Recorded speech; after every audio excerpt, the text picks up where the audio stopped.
Okay. That's the fundamental. All right. Okay. Then we are marking history. Yes. The 10 fundamentals of a successful marriage. Yes. 1, marry your friend. Because friendship is the hallmark and the foundation of any relationship. And you know, conflict is inherent in a relationship. So when you have a conflict situation as friends, you are able to resolve it rather than the litigious mindset where you say, I have rights, I'm a husband, the other one says, I have rights, I am a wife. 2, marry somebody whose self-confidence and esteem levels are high. Because when they are low, she becomes or he becomes a liability in the marriage.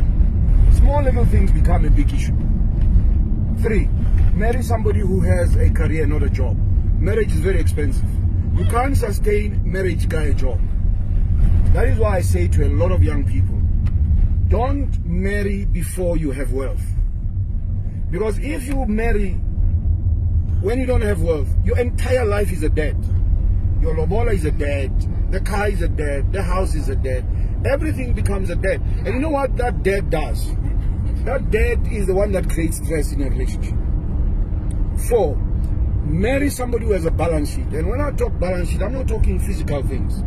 I'm talking about intellectual capital, because if you have intellectual capital, you can create anything and you can live anywhere in the world. You know, you can compete because you are intellectually competent.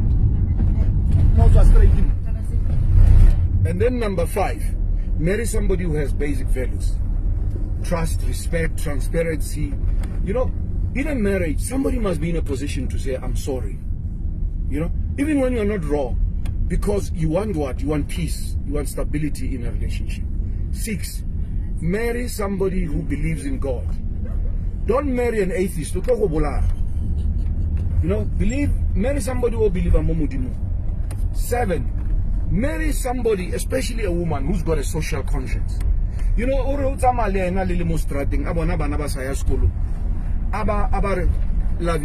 I want to go and talk to those kids. Why are you not at school? But you know what? We are poverty stricken. That woman then comes to you and says, love, give me your card. And we must give them money to go to school. Because number 8, you must have a life in a marriage. Because if you don't have a life, you're always going to be at home. And when the other partner because now I'm going to fulfill my life, right? I'm going to have my friends and I'm going to do everything.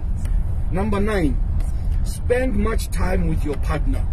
This thing here, the other partner as you, creates problems.